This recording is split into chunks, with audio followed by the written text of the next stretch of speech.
वालेकुम।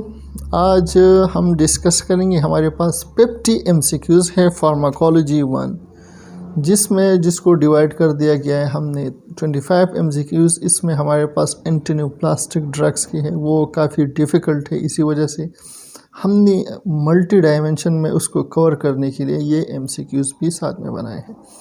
25 हमारे पास एंटीन्यूप्लास्टिक है, 10 हमारे पास GI मेडिकेशन की है और 15 हमारे पास जो है वो एंटीबायोटिक्स की हैं। तो स्टार्ट लेते हैं फर्स्ट MCQ से। अच्छा, फर्स्ट MCQ हमारे पास है carcinomas are tumours that originates in. अब हमारे पास कार्सिनोमास, जिस तरह हमने पहले ही लेक्चर में बताया था कि बेसिकली हमारे पास जो कार्सिनोमास है, हमारे पास ल्यूकीमियाज हैं, लिम्फोमास हैं। तो इसी तरह कार्सिनोमा कौन सा हमारे पास जो है ट्यूमर है, कहाँ पे ओरिजिनेट होती है, तो हमारे पास जो फोर्थ ऑप्शन है डी, एपिथेलियल सेल्स में जो है हमारे पास जो कैंसर होता है उसे कार्सिनोमास कहा जाता है। सेकंड नंबर पे हमारे पास जो MCQs है वो है the goal of traditional antineoplastic drugs. मतलब यहाँ पे गोल मतलब ये है कि किस मकसद के लिए हमारे पास एंटीन्यूप्लास्टिक थेरेपी दी जाती है पेशेंट्स को। सबसे पहले हमारे पास है reduce the size of abnormal cell mass for immune system destruction.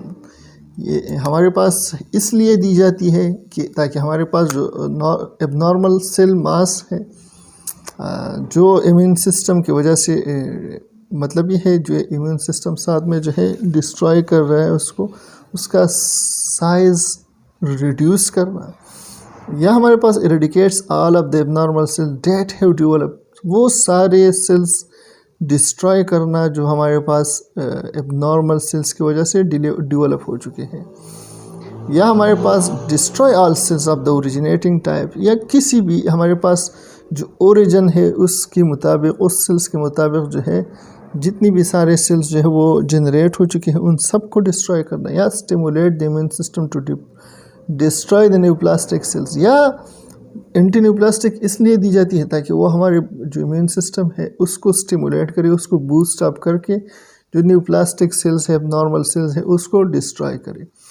तो आप देखें हमारे पास जो ए नंबर ऑप्शन है reduce the size of abnormal cells mass, मतलब ये है जितनी भी एबनॉर्मल सेल है जिसकी साइज़ बढ़ चुकी है उस साइज़ को बेसिकली रिड्यूस करना ताकि हमारी जो इम्यून सिस्टम है उसको आसानी से डिस्ट्रॉय कर सके। क्वेश्चन नंबर 3 पे हमारे पास it is important to explain to women that chemotherapeutic agents should not be use during pregnancy because. अब यहाँ पे एक खातून है वो जो कि उसको कैंसर है, ख़ासकर हमारे पास जो विजाइनल कैंसर्स होते हैं, हमारे पास जो ब्रेस्ट कैंसर है फीमेल्स में कॉमन होती है, फीमेल में ही ख़ासकर होती है। तो अगर आप किसी खातून को कीमोथेरेपिक एजेंट्स का बता रहे कि बेसिकली ये प्रेगनेंसी में इस्तेमाल क्यों नहीं होता, तो आप उसको क्या बताएंगे? The tendency to cause nausea and vomiting will be increase. आप उस खातून को ये बताएंगे कि भाई कीमोथेरेपी इसलिए यूज़ नहीं करते क्योंकि उसमें वोमिटिंग और जो हमारे पास नोजिया है वो ज़्यादा हो जाता है। या potential serious adverse effects on the rapid multiplying cells of the foetus.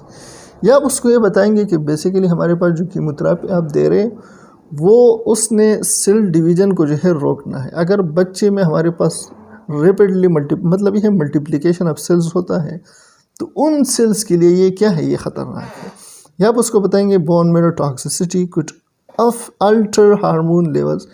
या आप उसको बताएंगे कि भाई हमारे पास जो बोन मेरो टॉक्सिसिटी है, मतलब ये है कि जब भी कीमोथेरेपी दी जाता है उसमें हमारे पास हेमाटोलॉजिकल, मैंने आप सारे लेक्चर्स में आपको बताया, हेमाटोलॉजिकल चेंजेस में हमारे पास एनीमिया, जो हमारे पास पेनसाइटोपिनिया, थ्रोम्बोसाइटोपिनिया काज करता है। आप उसको ये बताएंगे कि भाई टॉक्सिसिटी की वजह से जो हार्मोनल लेवल है उसमें चेंजेस आते हैं। या पेशेंट में B weekend by the drug regimen, या हमारे पास जो फीटस है वो क्या होगा, वो वीक होगा इस मेडिकेशन की वजह से। तो इसमें बहुत ख़ास जो आप सेकंड ऑप्शन बी को देखो तो उसमें हमारे पास सीरियस एडवर्स इफेक्ट्स काज करता है फीटस में। Potential serious adverse effects on the rapid multiplying cells of the fetus. 4 number पे हमारे पास है the most important targeted action, the target of action of chlorambucil is. आप लोगों ने पहले ग्रुप अल्कलाइन एजेंट्स में हमने ये बताया था कि हम सबसे ज़्यादा जो कॉमन यूज़ होने वाला मेडिसिन है उसमें क्लोराम्बेसिल है। तो क्लोराम्बेसिल बेसिकली उसका टारगेटेड एरिया कौन सा होता है? Myeloid tissues, lymphoid tissues, neural tissue या स्किन। तो आप इसमें देखें तो हमारे पास खासकर हमने कहा था कि जो स्लो ग्रोइंग हमारे पास स्लो ग्रोथ होती है हमारे पास कैंसर की, उसमें ज़्यादातर यूज़ होता है। तो लिम्फेटिक सिस्टम, उसमें हमने बताया कि लिम्फेटिक सिस्टम के जो कैंसर है लाइम्फोमास, उसमें बेसिकली इसको यूज़ किया जाता है। तो ये यहाँ पे हमारे पास है लिम्फॉइड टिश्यूज़। अच्छा, क्वेश्चन नंबर 5 पे आप आ जाए तो हमारे पास है which of the following antineoplastic drugs is a mitotic inhibitor in cause metaphase arrest. अब यहाँ पे हमारे पास मेटाफेज अरेस्ट के बारे में थोड़ा सा बता दूं कि बेसिकली हमारे पास सेल डिवीज़न जब होता है तो वो माइटोसिस जो हमारे पास सेल डिवीज़न के स्टेप्स है वही से गुजरता है। तो यहाँ पे जो एंटीन्यूप्लास्टिक ड्रग्स में माइटोटिक इनहिबिटर है, यहाँ पे इन सब में एक जो है हमारे पास क्या है, which of the following antineoplastic drug is a mitotic. इनमें हमारे पास कौन सा वो मेडिसिन है जो माइटोटिक इनहिबिटर्स है, जो बेसिकली मेटाफेज के दरमियान ही आके जो सेल डिवीज़न है उसको अरेस्ट करता है या बेसिकली उसको रोकता है।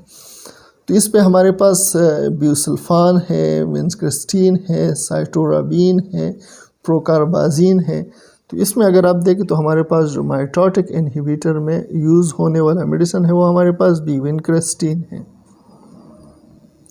क्वेश्चन नंबर 6 पे आप आ जाए तो anti metabolic are the group of antineoplastic drugs. इस दूसरी वीडियो में हमने कम्प्लीटली हमने जो है डिटेल के साथ एंटी मेटाबोलाइट्स जो है वो डिस्कस की हैं कि हमारे पास एंटी मेटाबोलाइट्स क्या है, वो ग्रुप है हमारे पास एंटीन्यूप्लास्टिक ड्रग्स का जो बेसिकली हमारे पास क्या है, कीमोथेरापिक एजेंट है। Which are the drug of choice which perform and protects against anti metabolites.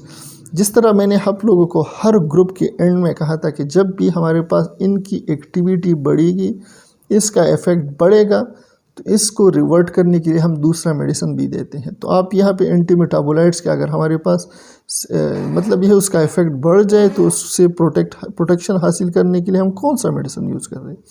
तो आप यहाँ पे देख लो हमारे पास है जेमसिटाबिन है, फ्लोरोप्रासिल है, हमारे पास ल्यूकोरीन है और एमोफेस्टिन है।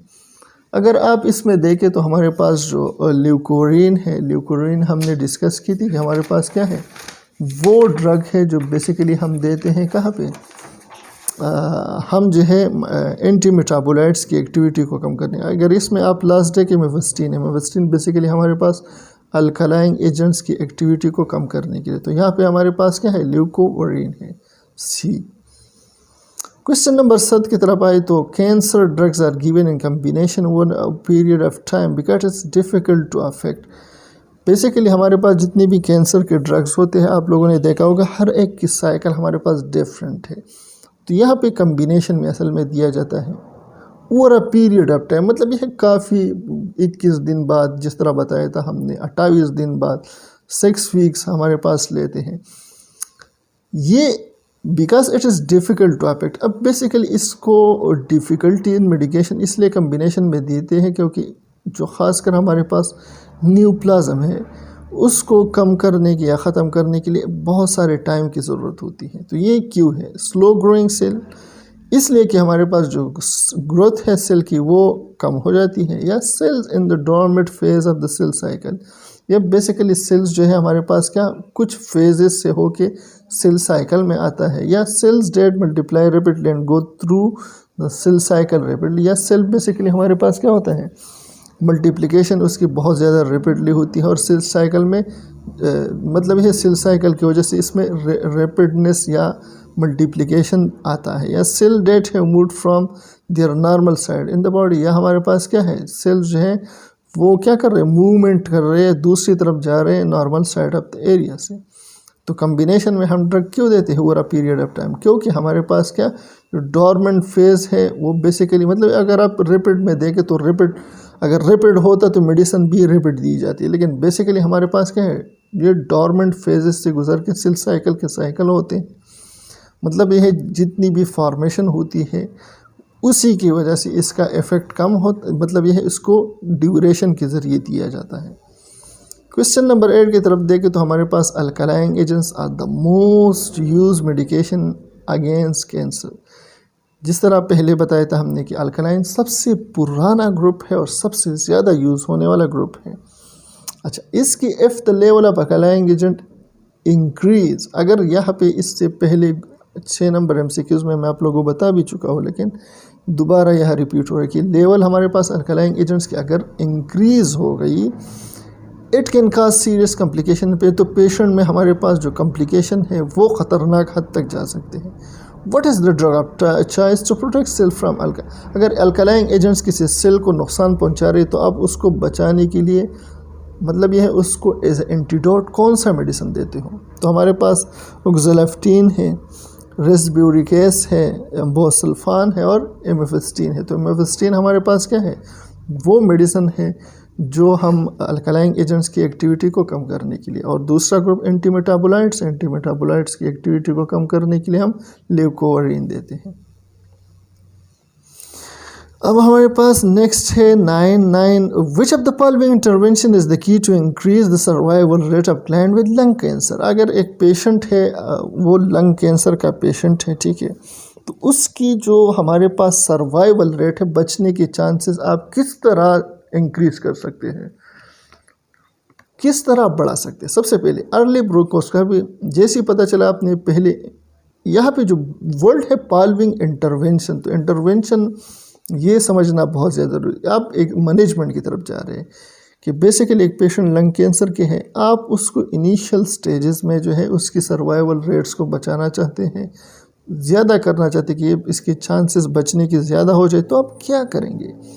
अर्ली ब्रोंकोस्कोपी, सबसे पहले ब्रोंकोस्कोपी के अर्ली डिटेक्शन या सबसे पहले डिटेक्शन करेंगे। हाई डोज कीमोथेरेपी, या पेशेंट को बहुत सारा डोज जो है कीमोथेरेपी को दोगे, या स्मोकिंग सेसेशन, या उसकी जो स्मोक है वो छुड़ाओगे, मतलब ये स्टॉप करोगे आप उसको स्मोकिंग से। तो यहाँ पे हमारे पास क्या है, सर्वाइवल रेट को बचाने के लिए लंग कैंसर है पहले ही पता चला, अर्ली ब्रोंकोस्कोपी कोई ज़रूरत नहीं, क्योंकि आप पहले ही बता चुके हैं कि भाई पेशेंट को कैंसर है। अर्ली डिटेक्शन, फिर हमारे पास इन्वेस्टिगेशन हो गई, पेशेंट यहाँ पे क्या है, लंग कैंसर उसको हो चुका है। High dose of chemotherapy, high dose दोगे अल्कलाइन एजेंट्स या एंटी मेटाबोलाइट्स, वो हमारे पास साइटोटॉक्सिक कंडीशन की तरफ पेशेंट को लेके जा सकते हैं। तो आपने क्या करना है, अगर पेशेंट की सर्वाइवल रेट को बढ़ाना है लंग कैंसर के पेशेंट को, तो आप पहले उसको क्या कहो कि स्मोकिंग स्टॉप कर दो। क्वेश्चन नंबर 10 भी हमारे पास है, which of the following is not a characteristic of benign tumour. एक बिनाइन ट्यूमर है हमारे पास, आप जब भी ट्यूमर को कैटेगराइज करते हैं आप कहते हैं कि ये बिनाइन है या मैलिग्नेंट है हमारे पास। तो आप हमारे पास बिनाइन के ट्यूमर है, उसकी कैरेक्टरिस्टिक सारे हैं लेकिन एक नहीं है। इन्वेसिव ग्रोथ, मतलब यह है कि बॉडी के अंदर इसकी ग्रोथ होती है। इमेच्योर फुल्ली डिफरेंशिएट टिश्यू, मतलब यह इसकी जो दूसरी टिश्यू से डिफरेंशिएशन है वो थोड़ा सा कम होता है। या प्रेजेंस ऑफ मेटास्टासिस, इसमें जो मेटास्टासिस है वो प्रेजेंट होती है। फुली डिफरेंशिएटेड टिश्यू या दूसरों से मुख्तलिफ बिल्कुल टिश्यू। सबसे पहले इन्वेसिव ग्रोथ, ट्यूमर हमेशा हमारे पास क्या होती है, इन्वेसिव सी होकर ही बाहर की तरफ आता है। डिफरेंशिएट पहले आपको डिफ़िकल्टी होती है, लेकिन जब बाहर आता है तो आपको डिफरेंशिएट करने में इतना ही। तो यहाँ पे हमारे पास क्या, प्रेजेंस ऑफ मेटास्टासिस। अगर किसी ट्यूमर में जो हमारे पास मेटास्टासिस है वो प्रेजेंट हो गए, मतलब ये है वो तो बिनाइन रहा ही नहीं। तो यहाँ पे हमारे पास क्या है, ये अगर मेटास्टासिस है तो ये कैरेक्टरिस्टिक हमारे पास बिनाइन ट्यूमर की नहीं है।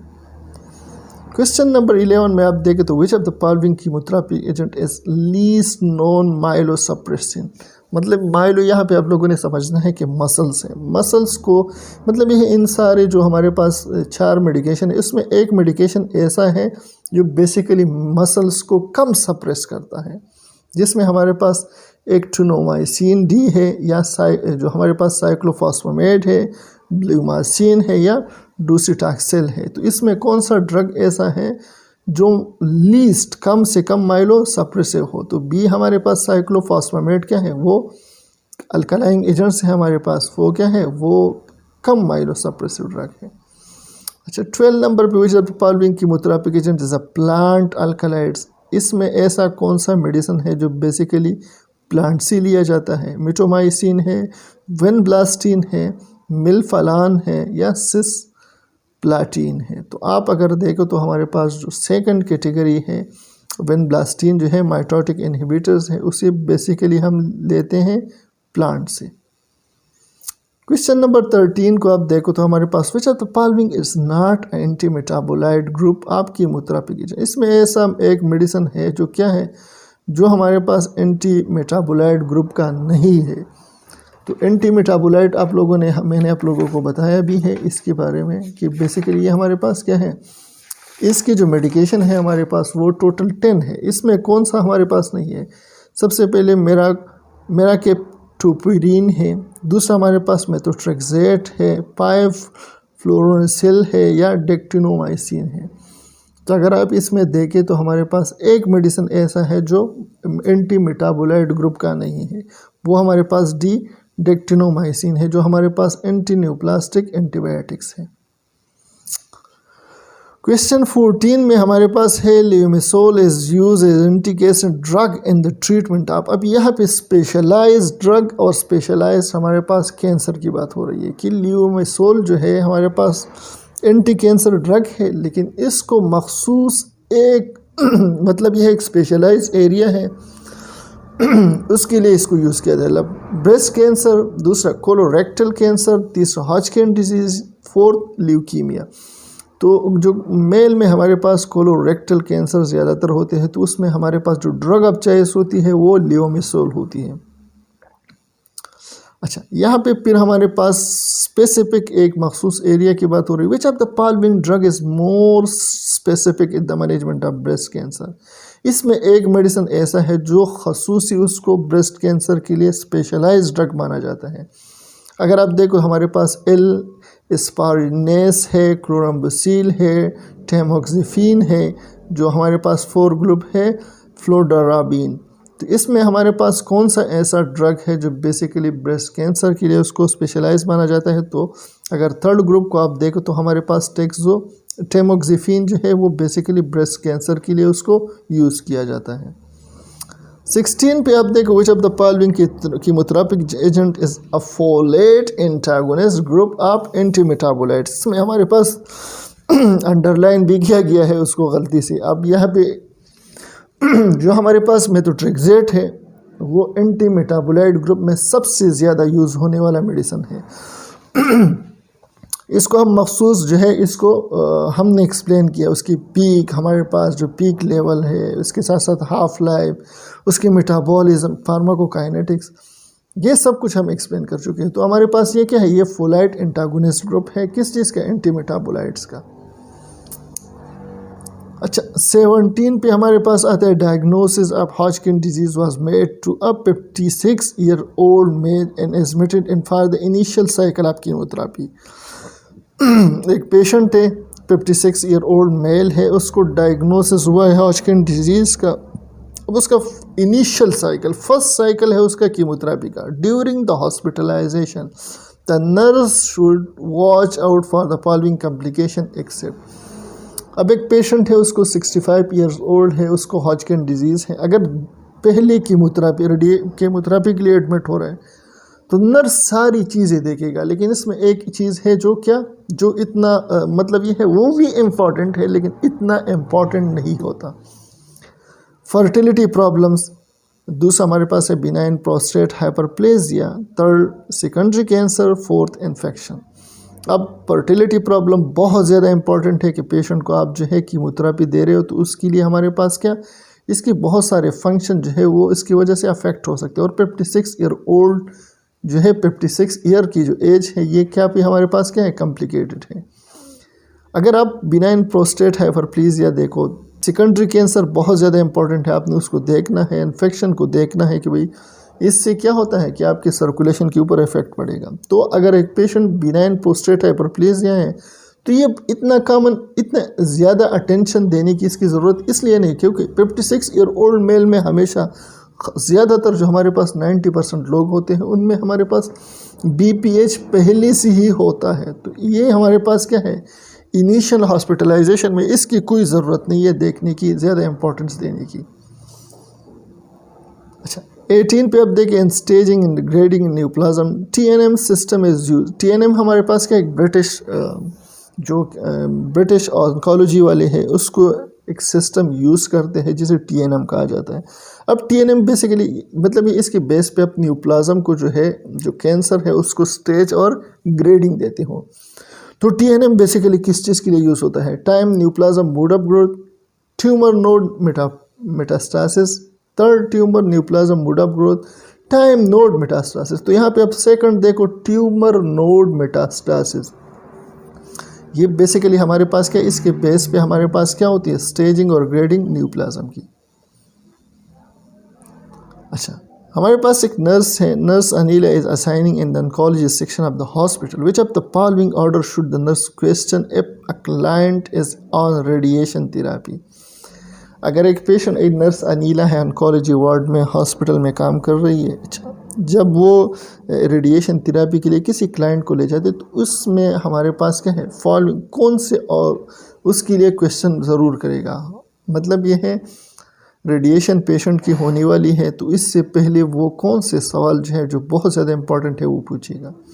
एनाल्जेसिक बिफोर मील, कि भाई आपने खाने पीने से पहले जो है दर्द की दवाई ली है या नहीं। सलाइन रेंस एवरी 2 हॉर्स, आपने जो है कुली की है, हमारे पास जो रेंसिंग करते हैं 2 हॉर्ली सलाइन से। या एस्प्रिन एवरी 4 हॉर्स, हर 4 घंटे के बाद आपने एस्प्रिन ली है। या बैलेंस डाइट, तो हमारे पास एनाल्जेसिक आपने खाने से पहले ली है या नहीं, मुँह हाथ धोए है या नहीं सलाइन से, या बैलेंस डाइट लिया, कोई इंपॉर्टेंस नहीं है उसका। इम्पॉर्टेंट क्या है कि भाई आपने एस्प्रिन ली है या नहीं, क्योंकि रेडिएशन में बहुत ज़्यादा इंपॉर्टेंट, पेशेंट को जब भी रेडिएशन दी जाती है उससे पहले उसको बता दिया जाता है कि आप क्या करो, एस्प्रिन जो है वो लिया करो, ताकि बाकी जो आपके सराउंडिंग में टिश्यूज़ है उस एरिया के टिश्यू उसके लिए हमारे पास क्या हो, ब्लड जो हमारे पास है थिन हो, वही तक आसानी से पहुँचे। मिस आलिया हमारे पास क्या है, एक ब्रेस्ट कैंसर की पेशेंट है, रेडिएशन थेरेपी पे है। उसका आपको पता है कि भाई रेडिएशन थेरेपी से हमारे पास स्किन टच होता है, स्किन से रेज गुजरते हैं, तो आप बहुत सारे लोगों में स्किन रिएक्शंस काज करते हैं। अब बीइंग अ नर्स आपकी रिस्पॉन्सिबिलिटी क्या है कि आप उसकी स्किन इंटीग्रिटी को प्रमोट कर सके, उसका ख्याल रख सके। तो आप उसको क्या बताएंगे?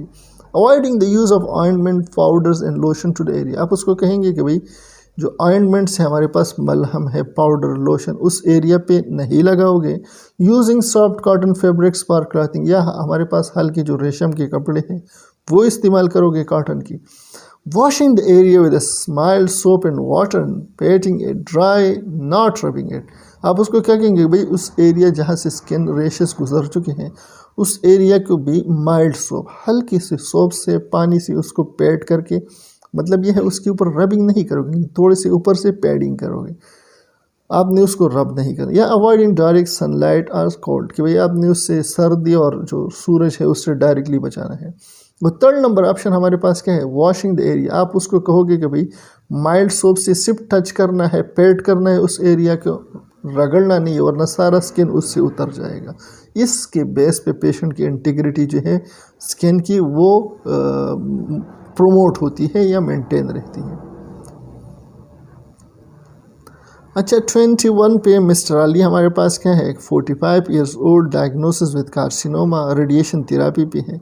अब आपको पता है कि भाई रेडिएशन थेरेपी से हमारे पास एक्सपेक्टेड साइड इफ़ेक्ट्स हो सकते हैं। इसमें ऐसा कौन सा है जो साइड इफ़ेक्ट नहीं है हमारे पास रेडिएशन थेरेपी का? हेयर लॉस कॉमन होता है, alopecia, ulceration of oral mucous membrane, damage करता है हमारे पास म्यूकस मेम्ब्रेन को। Constipation does not effect on constipation, it cause only diarrhoea, vomiting and nausea. और हमारे पास है हेडेक, हेडेक भी इतना कॉमन नहीं होता इसमें, जो कॉन्स्टिपेशन कॉमन होता है। कॉन्स्टिपेशन जो है वो क्या है, वो हमारे पास रेडिएशन थेरेपी का साइड इफ़ेक्ट नहीं है। क्वेश्चन 22 पे आप देखो, which of the following condition can you safely administer metoclopramide. अब पेशेंट को मेटाक्लान के नाम से जो मेटोक्लोरोप्रोमाइड आती है, आप पेशेंट को कब सेफली एडमिनिस्टर, कब ज़रूरत पड़ती है? पेशेंट विद बाउल इंस्ट्रक्शन, एक पेशेंट है उसको इंटेस्टिनल एब्स्ट्रक्शन हो चुका है तब। Patient with gastro intestinal haemorrhage, patient को जीआई हेमरेज मतलब है उससे ब्लीडिंग स्टार्ट हो रही है वो। पेशेंट अंडरगोइंग रेडिएशन, या पेशेंट रेडिएशन के लिए जा रहा है। पेशेंट विद पियोक्रोमेटोमा या पेशेंट को पियोक्रोमेटोमा जो है पहले से है, आप उसके लिए दे रहे हो। तो यहाँ पे हमारे पास क्या है, पेशेंट अंडरगोइंग रेडिएशन में हमारे पास कीमोथेरेपी जब भी दी जाती है या रेडिएशन दे रहा था, उसमें हमारे पास क्या है, पेशेंट को नोज या वोमिटिंग कॉमन होती है। तो इसलिए आप मेटाकुलान जो एंटी एमेटिक मेडिसिन है वो देते हो। अच्छा, drug cause less alopecia and is less emetogenic than cyclophosphamide। अब हमारे पास क्या है, एक मेडिसिन है जो साइक्लोपास्पामेड से कम जो है वो क्या कर रहे हैं, एलोपेशिया हेयर लॉस कर रहा है और साथ में जो डैमेज है वो भी कम काज कर रहा है। तो कौन सा मेडिसिन है जो ज़्यादा मतलब ये एलोपेशिया भी साइक्लोपास्पामेड से जो है वो क्या कर रहे हैं, वो कम काज करता है। तो इन मेडिकेशन में हमारे पास है कार्मोस्टीन, सिस्प्लाटिन, मेलपालान और आइफोस्फामाइड। जो आइफोस्फामाइड है वो बेसिकली क्या है, वो लेस एलोपेशिया जो है वो काज करता है। और 24 पे हमारे पास है which of the following neoplastic disease is almost curable by chemotherapy. इनमें कौन सा ऐसा जो हमारे पास डिजीज़ है एंटी न्यूप्लास्टिक की, वो तकरीबन जो है वो ज़्यादातर आलमोस्ट जो है वो होती है क्योरेबल है, मतलब यह उसका इलाज हो जाता है कीमोथेरेपी से। जो हमारे पास ब्रोंकोजेनिक कैंसर है वो, जो कोरियोकार्सिनोमा है वो, मैलिग्नेंट मेलानोमा है वो, या कोलोरेक्टल कार्सिनोमास है। तो आप अगर देखोगे, थोड़ा सा आप रिसर्च भी करोगे, खुद सर्च करोगे, तो इसमें जो हमारे पास कोरियोकार्सिनोमा है बेसिकली जो यूट्रस में हमारे पास कार्सिनोमा कॉज होता है, उसे कोरियोकार्सिनोमा कहा जाता है। वो बेसिकली हमारे पास क्योरेबल होती है किस चीज़ से, कीमोथेरेपी से। अच्छा, इसमें हम आप लोग यहाँ पे एक चार्ट है, इससे कम से कम या प्रोलॉन्ग रिमिशन मतलब यह है कि जो कीमोथेरेपी से या तो ज़्यादा टाइम मतलब यह है लोगों को ज़्यादा टाइम मिलता है, या साथ में वो क्योरेबल है मतलब यह है क्योर हो जाता है, इलाज हो जाता है। तो चिल्ड्रन में देखें जो हमारे पास एक्यूट ल्यूकीमियास है वो विलियम्स ट्यूमर्स है, एविंग्स सार्कोमास है, रेटिनोब्लास्टोमा है, और हमारे पास जो रेड बोमाइस सार्कोमा है। ये बेसिकली क्या होता है, चिल्ड्रन में ट्रीटेबल है। और जो ओल्ड एज में हमारे पास होते हैं, यंग एज में, उसमें जो हमारे पास choriocarcinoma, Hodgkin disease, lymphosarcoma, Burkitt's lymphoma, testicular teratoma और सेमिनोमा और माइकोसिस फंगॉइड्स जो है, ये बेसिकली क्या है, ये ट्रीटेबल है हमारे पास कीमोथेरेपी से। अच्छा, अब हमारे पास नया एक ड्रग है, वो है क्वेश्चन है 25, द फॉलोइंग ड्रग है द मोस्ट हाई इमेट्रोजेनिक इफेक्ट। हमारे पास मतलब यह है कि बॉडी के ऊपर बहुत ज़्यादा सीवियर इफ़ेक्ट्स करता है, इनमें कौन सा वो ड्रग है, विनक्रिस्टीन है, क्लोराम्बुसिल है, और मेरकापिटोप्रिन है, या सिस्प्लाटिन। सिस्प्लाटिन बेसिकली हमारे पास हाई इमेट्रोजेनिक इफ़ेक्ट्स होती है इसकी बॉडी के ऊपर। अगर आप ये थोड़ा सा पैराग्राफ देखें तो इसमें हमारे पास इमेट्रोजेनिक पोटेंशियल जो है, जो साइटोटॉक्सिक ड्रग्स होते हैं, इनमें हमारे पास जो हाई वाले, मॉडरेट वाले और माइल्ड वाले, ये बेसिकली मेडिसिन को जो है वो कैटेगराइज किया गया है। अगर किसी के इमेट्रोजेनिक पोटेंशियल जो है वो हाई है, वो हमारे पास लेफ़्ट साइड पे है, मॉडरेट वाले दरमियान में है, और माइल्ड वाले क्या है, राइट साइड पे है। तो आप इसको जो है डिटेल से देख सकते हैं। अच्छा, क्वेश्चन 26 हमारे पास है, what should the nurse include when teaching a patient regarding the use of omeprazole. एक पेशेंट को आप कह रहे हो कि भाई आप ओमेप्राजोल का यूज़ कर रहे हो, तो आप उसकी टीचिंग प्लान में कौन सी चीज़ इंक्लूड करोगे।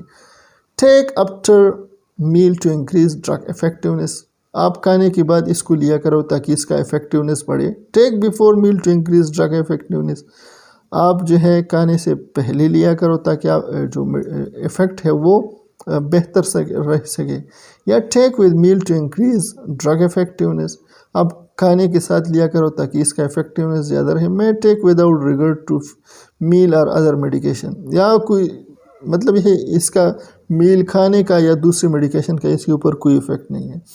तो आप अगर देखो तो सेकंड नंबर पे हमारे पास क्या है कि जब भी हम किसी पेशेंट को कहते हैं आप ओमेप्राजोल लिया करो, तो एम्प्टी स्टमक, ताकि उसका इफेक्टिवनेस ज़्यादा रहे।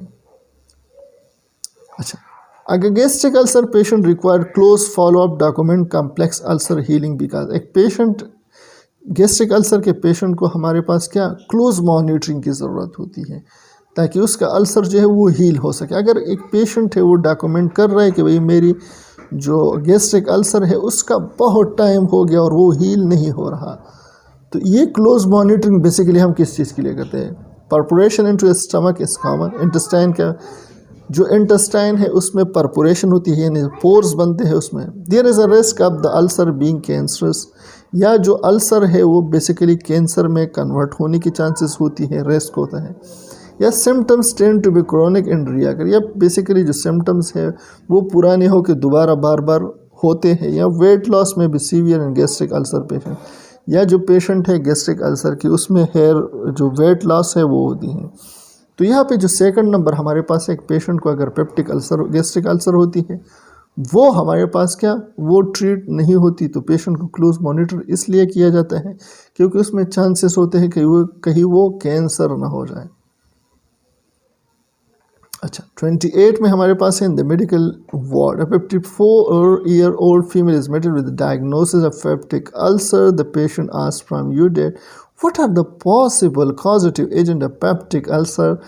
What will be your correct answer to a patient? एक 54-year-old फीमेल जो है वो पेप्टिक जो हमारे पास मेडिकल वार्ड में एडमिट है, पेशेंट ने आपसे पूछा कि भाई पेप्टिक अल्सर की हमारे पास कॉजेटिव एजेंट मतलब है इसको कौन काज करता है, तो आपका करेक्ट आंसर क्या होगा कि ये हमारे पास जो कैम्पाइलोबैक्टर जिजुनाई है वो, जो हमारे पास एस्केलेरिया कोलाई है वो, हेलिकोबैक्टर फाइलूरी है वो इसको काज कर रहा है। हेलिकोबैक्टर फाइलूरी यहाँ पे बेसिकली इसको जो हम शॉर्ट फॉर्म में यूज़ करते हैं एच पाइलूरी, तो एच पाइलूरी बेसिकली हमारे पास क्या होती है वो पॉजिटिव एजेंट है पेप्टिक अल्सर की। अच्छा, 29 में आप देखो तो हमारे पास है mister Akram is living in your village while going back to home from hospital he meet with you. Mister Akram आपके गांव में रहने वाला एक बंदा है, जब वो मतलब यह है while going back to home from hospital, जब आप अस्पताल से घर जा रहे थे आप उससे मिले, उसने आपसे पूछा कि भाई आपने उससे पूछा कि भाई आप पिछले हफ्ते दाखिल हुए थे GRD के साथ, अब तबीयत कैसी है? ये answer that he is doing good, उन्होंने कहा कि मेरी तबीयत अभी बिल्कुल बेहतर है। But he asked from you that currently I am using medication, what will be the non pharmacological management of GRD। Patient ने आपको कहा कि भाई मैं तो अभी ठीक हूँ लेकिन मैं ट्रीटमेंट दे रहा हूँ, मेडिकेशन दे रहा हूँ, मुझे ये बताइए कि GRD के लिए हमारे पास जो नॉन फार्माकोल यानी मेडिसिन के अलावा ऐसा कुछ कौन सा टेक्निक है जिससे मैं इससे मैनेज कर सकूँ। तो आप उसको क्या मशवरा दोगे? ईट लार्जर बट फ्यूअर मील्स, आप उसको कह रहे हो कि भैया बड़ा बड़ा खाना खाओ लेकिन थोड़ा avoid meal high in protein, या जो प्रोटीन में जो हमारे पास वो खाना जिसमें हमारे पास क्या प्रोटीन होती है उसको नहीं खाओ, या ईट इवनिंग मील एटलीस्ट 3 आवर बिफोर बेड, या खाना जो रात का खाना है वो सोने से कम 3 घंटे पहले खाया करो, या proper patient head up with 2 pillow at night, या रात को 2 पिलोज जो है हेड के नीचे सर के नीचे रखा करो। तो आप यहाँ पे देखो तो हमारे पास है क्या GRD में बेसिकली हमारे पास एसिनोफेगल रिफ्लेक्स है, रिफ्लेक्स हो रही है बार बार, तो उसके लिए क्या चाहिए कि आप पेशेंट को कहो कि भाई रात को 3 घंटे सोने से 3 घंटे पहले खाना खाया करो, ताकि क्या हो कि आप जब इसके लिए आपको टाइम मिलेगा चलने फिरने का वो मेटाबोलाइज होगा। तो सी हमारे पास करेक्ट ऑप्शन है। 30 में अब देखिए which of the following drug agent is least likely to protect the upper GI tract for ulcer formation. इसमें वो कौन सा मेडिसिन है जो बेसिकली हमारे जो GI ट्रैक है उसके लिए बेहतर नहीं है? Antacid, celecoxib, cimetidine, misoprostol. ये GI मेडिसिन देखो 3, इसमें हमारे पास एंटासिड, सिमेट्रिडीन, मिसोप्रोस्टोल 3 GI के मेडिकेशन है। एक हमारे पास है सिलेकॉक्सिब, कॉक्स इनहिबिटर है, वो बेसिकली एनसेड टाइप्स की है और वो बेसिकली क्या करता है हमारी जो नुकसान देता है हमारे पास GI ट्रैक को। अब 31 है, 31 में एक पेशेंट जो है आप IVS को सिमेट्रिडीन एडमिनिस्ट्रेशन कर रहे हो, तो कौन सा नर्स कौन सी चीज़ को ज़्यादा मॉनिटर करेगा, क्लोजली मॉनिटर करेगा? रिस्पायरेटरी रेट को, स्टेंटर्गर को, ब्लड प्रेशर, टेम्परेचर को। तो आप लोगों ने यहाँ एक चीज़ समझनी है कि जब भी एक पेशेंट को आप सिमेट्रिडीन IV बोलस दे रहे हो तो उसमें ब्लड प्रेशर जो है पेशेंट हाइपोटेंसिव शॉक में जा सकता है, तो इसके लिए ब्लड प्रेशर को आपने मॉनिटर करना बहुत ज़्यादा इम्पॉर्टेंट होता है। 32 हमारे पास है a client have been given injection ondansetron for which condition should the nurse administer this medication to the post operative patient. आप एक पेशेंट को, क्लाइंट को आपने डिस्टेरॉन इंजेक्शन दिया, तो नर्स जो है वो किस चीज़ के लिए, पोस्ट ऑपरेटिव मतलब है उसका ऑपरेशन हो चुका है, उसमें उसको आप ऑनडिस्टेरॉन दे रहे हो, किस मकसद के लिए? वोमिटिंग, इंसीजनल पेन, डोमिनल पेन या एटेलिटेसिस।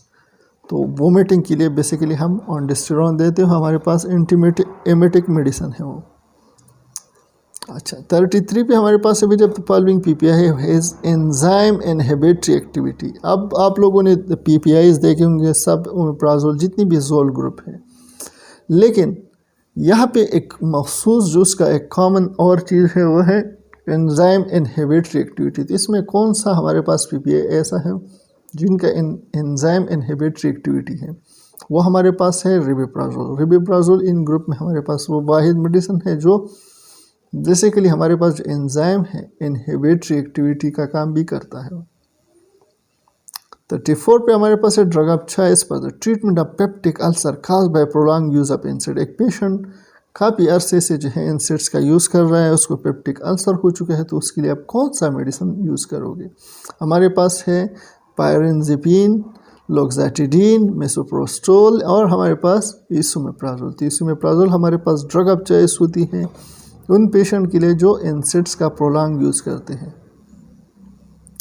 35 पे हमारे पास है इसोमेप्राजोल एक्ट बाय इनहिबिटिंग। अब जिस तरह मैंने आप लोगों को वीडियो में बताया था कि हमारे पास जो पीपीआईज है वो बेसिकली उसका फंक्शन किस तरह होता है, वो किस तरह हमारे पास जो प्रोटॉन पंप्स है उसको इनहिबिट करता है। तो प्रोटॉन पंप बेसिकली क्या होता है? हाइड्रोजन पोटाशियम एटीपेस पंप या हाइड्रोजन सोडियम एटीपेस पंप या हाइड्रोजन पंप या नन ऑफ द अबव।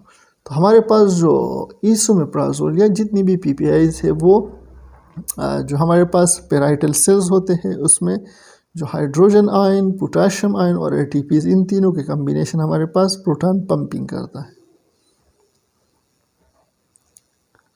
36 पे हमारे पास है bacteriostatic substance is one that. Bacteriostatic basically हमारे पास कौन सा सब्सटेंस होता है? Directly kill any bacteria it's come in contact, किसी भी बैक्टीरिया को वो किल कर देता है जो इसके सामने आता है। Directly kills any bacteria there are sensitive to a substance, वो बैक्टीरिया को ख़त्म करता है जो बेसिकली उस सब्सटेंस को या उस ड्रग को सेंसिटिव होता है। Prevent the growth of any bacteria, किसी भी बैक्टीरिया की ग्रोथ को रोकना, या prevent the growth of specific bacteria that are sensitive to a substance, या उन बैक्टीरिया को की ग्रोथ को रोकना जो बेसिकली उस सब्सटेंस मेडिसिन को सेंसिटिव होता है। तो बैक्टीरियोस्टैटिक का मतलब पहले हमारे पास बैक्टीरिया, स्टैटिक उसको रोकना, तो ग्रोथ को रोकना। उसमें बेसिकली हमारे पास क्या है कि आप अगर किल वाले हैं, किल वाले दोनों आप इससे ऑप्शन निकाल दो, तो हमारे पास किसी भी बैक्टीरिया को किल करना, किसी भी बैक्टीरिया को नहीं किल करता, सिर्फ उन बैक्टीरिया को किल करता है जो बेसिकली उस मेडिसिन के लिए सेंसिटिव होते हैं। तो 4 नंबर डी हमारे पास करेक्ट ऑप्शन है। 37 ग्राम नेगेटिव बैक्टीरिया। अच्छा, ग्राम नेगेटिव बैक्टीरिया हमारे पास सबसे ज़्यादा कहाँ पाई जाती है? Are most found in the respiratory tract, respiratory tract में पाए जाते हैं। Associated with soft tissue, soft tissues में हमारे पास होते हैं। Are most found in GI and GU tracts, या हमारे पास जो पॉजिटिव स्टेन है जब उसको टेस्ट किया जाता है। तो हमारे पास जो रिस्पायरेटरी ट्रैक, सॉफ्ट टिश्यू, इसमें ज़्यादातर जो इंक्लूड होते हैं वो हमारे पास ग्राम पॉजिटिव होते हैं। जो हमारे पास ग्राम नेगेटिव यानी जीआई और जो हमारे पास जीयू है, उस ट्रैक में सबसे ज़्यादा हमारे पास ग्राम नेगेटिव बैक्टीरियाज पाए जाते हैं। 38 में हमारे पास antibiotics that are use together to increase their effectiveness and limit the associate adverse effects are said to be. अच्छा, हमारे पास एंटीबायोटिक्स में जब भी कम्बिनेशन में, मतलब यह दो मेडिसिन का आप इसलिए यूज़ करते हो ताकि उसका इफेक्टिवनेस एक मेडिसिन दूसरे का इफेक्टिवनेस बढ़ाता है और साथ में एडवर्स इफेक्ट्स भी कम करता है। तो उन मेडिकेशन को क्या कहा जाता है? ब्रॉड स्पेक्ट्रम, साइनर्जिस्टिक या बैक्टीरियोसाइडल या एनारोबिक। तो हमारे पास साइनर्जिस्टिक जो है वो क्या है? साइनर्जिस्टिक का मतलब यह होता है कि वो मेडिसिन, वो एंटीबायोटिक जो बेसिकली आप कम्बिनेशन में इसलिए दे देता है कि उसका इफेक्टिवनेस बढ़ सके और एडवर्स इफेक्ट कम हो सके, उसे साइनर्जिस्टिक कहा जाता है। 39 नंबर हमारे पास है the goal of antibiotic therapy. Antibiotic therapy basically उसका मकसद क्या होता है? To eradicate all bacteria from the system, system से सारे बैक्टीरिया को ख़त्म करना, या to suppress resistant strains of bacteria, या हमारे पास जो बैक्टीरिया ने अपने रेजिस्टेंट स्ट्रेन्स बनाए हैं उसको सप्रेस करना, या to reduce the number of invading bacteria so that the immune system can deal with the infection, या हमारे पास जो इन्वेडिंग बैक्टीरिया है उसके नंबर को रिड्यूस करना ताकि हमारा इम्यून सिस्टम इसके साथ फाइट कर सके, या to stop the drug as soon as the patient feel better. या मतलब यह है कि हमारा मकसद इसलिए होता है कि भाई ड्रग जब भी पेशेंट बेहतर महसूस करे उसको स्टॉप किया जाए। तो यहाँ पे हमारे पास थर्ड ऑप्शन क्या है कि टू रिड्यूस द नंबर, जो इन्वेडिंग बाहर से जो बैक्टीरिया आए हुए हैं, सबसे पहले एंटीबायोटिक्स का ये गोल होता है कि उसकी नंबर को आप कम कर सके ताकि हमारा इम्यून सिस्टम उसके साथ फाइट कर सके। अच्छा 40 नंबर पे हमारे पास है अमाइनोग्लाइकोसाइड, जो एंटीबायोटिक में भी drug of choice in treating. अब अमाइनोग्लाइकोसाइड्स हमारे पास जो एंटीबायोटिक्स है वो ड्रग ऑफ चॉइस किस लिए हैं? Serious infection caused by susceptible strains of gram negative bacteria, जो हमारे पास ग्राम नेगेटिव बैक्टीरिया की वजह से जो सीरियस इन्फेक्शंस होते हैं उसके लिए ओटाइटिस मीडिया इन इन्फेंट्स में ओटाइटिस मीडिया का, या cystitis in a women who is 4 month pregnant, एक खातून है 4 महीने की प्रेगनेंसी है, उसकी सिस्टाइटिस ब्लडर में इन्फेक्शन है, उसको ट्रीट करने के लिए, या susceptible anaemia before the culture result are available, या हमारे पास पेशेंट जो अभी यानी उसका कन्फर्मेशन अभी नमूनिया का नहीं हुआ है, कल्चर से बिफोर जो है आप क्या कर रहे हो उसको ट्रीट करना। तो इन्फेंट्स में हम नहीं देते, सिस्टाइटिस वुमेन 4 मंथ की प्रेगनेंसी है उसमें नहीं देते, नमूनिया है कल्चर जब तक अवेलेबल नहीं है आप नहीं देते। तो हमारे पास जो सीरियस इन्फेक्शन होते हैं ख़ासकर वो जो ग्राम नेगेटिव उसको काज करता है, उसको ट्रीट करने के लिए हमारे पास अमाइनोग्लाइकोसाइड ड्रग ऑफ चॉइस होती है। 41 पे हमारे पास है Cipro, avoid use antibiotic. An example आप सिप्रोफ्लॉक्सासिन बेसिकली कौन से ग्रुप का है? तो फ्लोरोक्विनोलिन ग्रुप से जो है, या उसको क्विनोलिन आप कहते हैं, उस ग्रुप से वो ताल्लुक़ रखता है। 42 पे आप देखें patient receiving fluoroquinolone should be caution to anticipate. अब एक पेशेंट फ्लोरोक्विनोलिन या क्विनोलिन, जिस तरह हमारे पास सिप्रोफ्लॉक्सासिन, लियोफ्लॉक्सासिन, मोक्सिफ्लॉक्सासिन, नॉरफ्लॉक्सासिन ये मेडिसिन दे रहा है, तो उसमें कौन सा हमारे पास कॉशन या जो एडवर्स इफेक्ट के चांसेस ज़्यादा होते हैं जिसको आप मॉनिटर करोगे, वो हमारे पास है फोटोसेंसिटिविटी। पेशेंट जब भी ये कहता है उसको यानी धूप में या रोशनी में जब भी जाता है वो सेंसिटिव होता है उससे, तो ये हमारे पास फ्लोरोक्विनोलिन की क्या है एक एडवर्स इफेक्ट है। 43 पे अब पेनिसिलिन। पेनिसिलिन बेसिकली हमारे पास क्या है? बैक्टीरियोस्टैटिक है, बैक्टीरिया की ग्रोथ को रोकता है, बैक्टीरियोसाइडल है यानी interfere with bacteria cell wall के साथ, जो बैक्टीरिया के सेल वॉल है उसके साथ इंटरफेयर करके उसको ख़त्म करने का काम, यार इफेक्टिव ओनली गिवन इंट्रावेनियसली, या तब इफेक्टिव होती है जब आप उसको IV देते हो, या do not produce cross sensitive with their class, या इसमें हमारे पास जो क्रॉस सेंसिटिविटी है वो प्रोड्यूस नहीं होती। तो हमारे पास पेनिसिलिन क्या है? सबसे पहले सेल वॉल सिंथेसिस इनहिबिटर है, साथ में वो क्या है? बैक्टीरियोसाइडल है, बैक्टीरिया को ख़त्म करने का काम करती है। 44 पे आप देखो तो हमारे पास एक 45 ईयर ओल्ड फीमेल है, सेकंड ट्राइमेस्टर है उसका, वो सिफेक्सिन दे रही है 400 mg टेबलेट OD। अब सिफेक्सिन बेसिकली हमारे पास सिपालोस्पिरिन की कौन से ग्रुप से जो है वो ताल्लुक़ रखती है? First generation, second generation, third generation, fourth generation. तो सिफेक्सिन बेसिकली आप प्रेगनेंसी में इसलिए देते हो क्योंकि वो सेफ़ होता है, और ये थर्ड जनरेशन सिपालोस्पिरिन से वो ताल्लुक़ रखता है। अच्छा हमारे पास जो 45, अच्छा इसका जो ऑप्शन है वो गलत आया हुआ, लेकिन वो थर्ड जनरेशन सिपालोस्पिरिन से ताल्लुक़ रखता है। 45 पे हमारे पास है एक पेशेंट है 23 ईयर्स ओल्ड है। अच्छा फिल्टर क्लिनिक में चेस्ट कफ फ्लू फीवर और बॉडी एक के साथ कंप्लेन के साथ फिल्टर क्लिनिक में आया है। The consultant said him for investigation in chest X ray. अच्छा कंसल्टेंट ने उसको टेस्ट और एक्सरे के लिए भेज दिया, वहाँ पे उसको पता चला कि पेशेंट को रेस्पिरेटरी ट्रैक इन्फेक्शन है, तो कंसल्टेंट ने उसको एजिथ्रोमाइसिन 250 mg OD जो है वो उसको जो है एडवाइस की। अब हमारे पास एजिथ्रोमाइसिन बेसिकली उसका ग्रुप कौन सा है और कहाँ से जो है वो क्या करता है, ताल्लुक़ रखता है। मैक्रोलाइड्स जो है वो बेसिकली हमारे पास क्या है, protein synthesis inhibitor. Azithromycin macrolides में आती है और वो प्रोटीन सिंथेसिस इनहिबिटर है।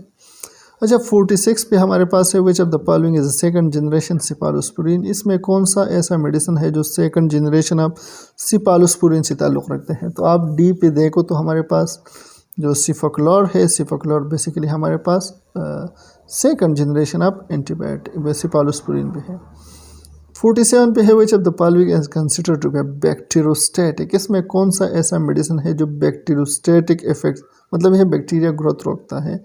पेनिसिलिन, जो सिप्रोफ्लॉक्सासिन है, ये सारे हमने बताया कि बेसिकली हमारे पास क्या बैक्टीरियोसाइडल्स हैं।